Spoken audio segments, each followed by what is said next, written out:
La première chose à dire dans ce débat, c'est que ce qui vient de se passer en Grèce pendant cet été, c'est peut-être l'événement politique le plus important avec les processus révolutionnaires arabes de ce début du XXIe siècle. Quand nous avons créé l'ONPA, il y avait un sentiment en fait, qui a fondé la création du ONPA, c'était que les expériences du XXe siècle, elles n'étaient plus forcément en fait, obligatoires pour penser une hypothèse stratégique.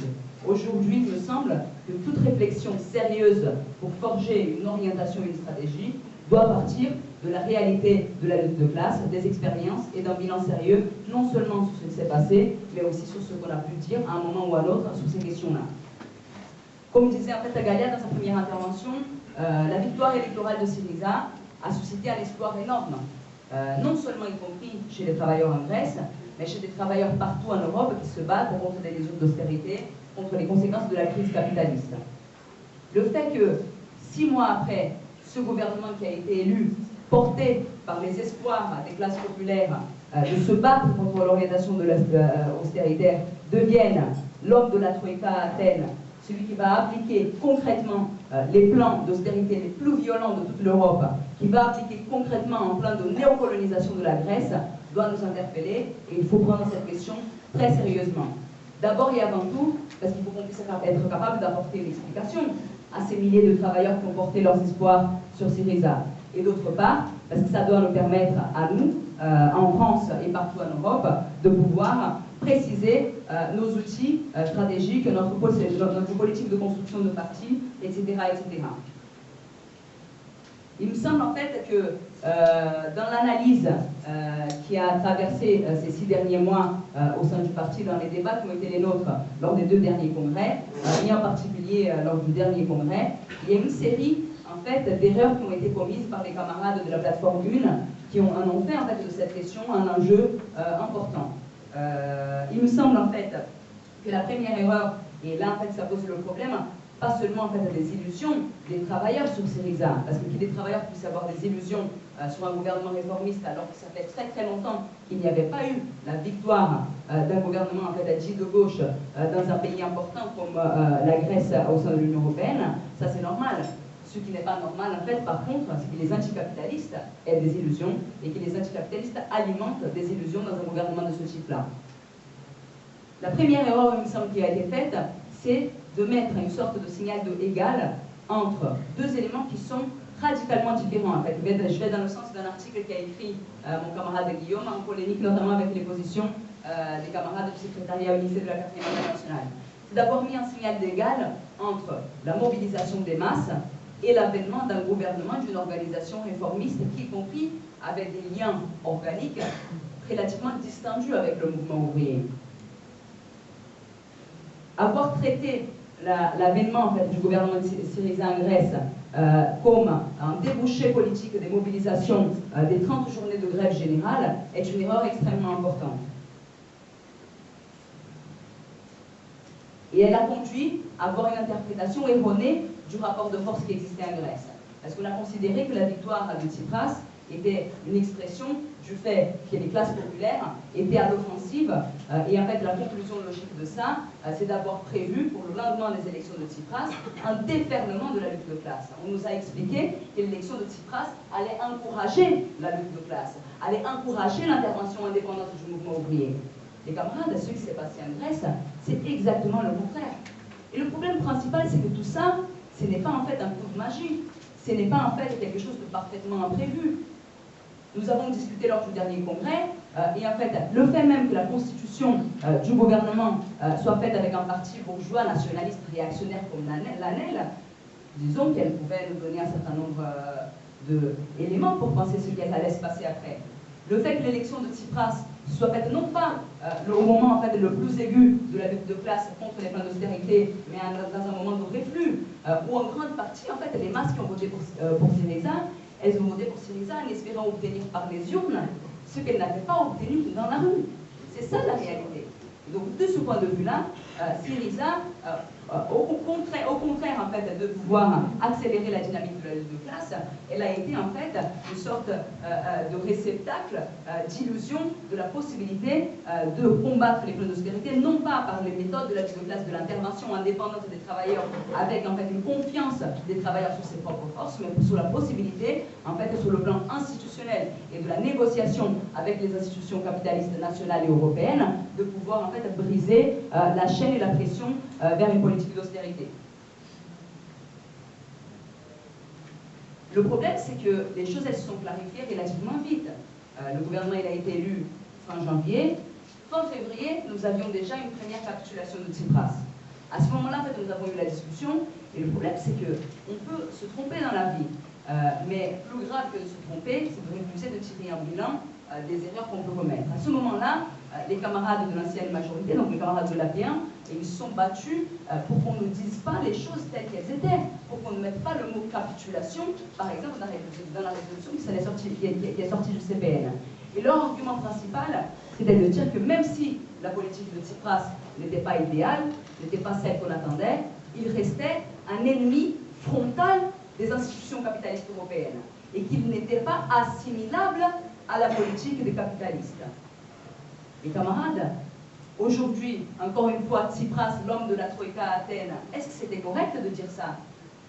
Et pourtant, en fait, on a eu un certain nombre d'expériences par le passé où des dirigeants issus d'organisations ouvrières ont pu être cooptés par en fait, des politiques qu'ils ont combattues pendant une période. Moi, je viens d'un pays qui est le Brésil, nous avons une petite expérience là-dessus. Simon a cité l'Italie. Donc la question c'est, est-ce que nous allons tirer des bilans et essayer d'avancer dans notre réflexion stratégique, ou est-ce que nous allons continuer à reproduire les mêmes erreurs encore et encore? C'est pour ça en fait, qu'il me semble que la question aujourd'hui n'est pas seulement de penser quelle est la politique que nous allons mener, mais que la question en fait, de tirer un bilan est une question importante. Souvent, en fait, on nous dit que ceux qui veulent faire en fait, les congrès sur les bilans, etc., c'est parce qu'ils veulent diviser, ils ne veulent pas unifier, etc. Moi, je suis en désaccord avec ça. L'histoire de notre mouvement, l'histoire du mouvement révolutionnaire, a été l'histoire des bilans, et y compris l'histoire des bilans des échecs. Comment, en fait, on aurait pu penser, comment on pourrait penser au développement du marxisme sans le bilan des révolutions de 1848, sans le bilan de la défaite de la Commune de Paris, sans le bilan de la dégénérescence stalinienne de la révolution russe.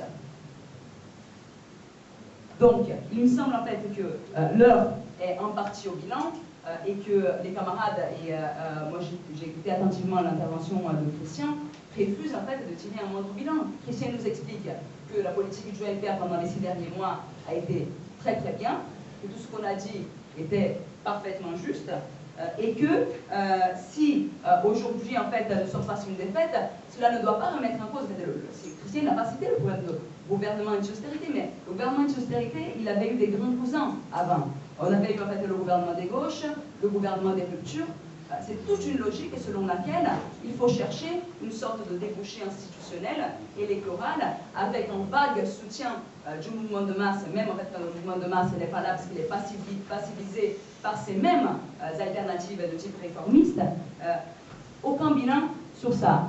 Il va nous expliquer que le problème en Grèce, c'est à la limite en fait la faute au KKE. Parce que le KKE n'a pas voulu en fait constituer une majorité parlementaire avec Syriza, et donc Syriza était obligé à faire un accord avec la bourgeoisie grecque par le biais de l'ANEL.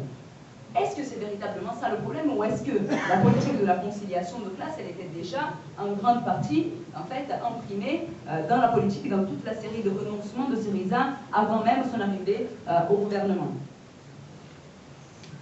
Aujourd'hui, c'est facile de dire en fait, voilà, on a vu, le réformisme au pouvoir, ça marche pas trop, il faut rompre avec le capitalisme.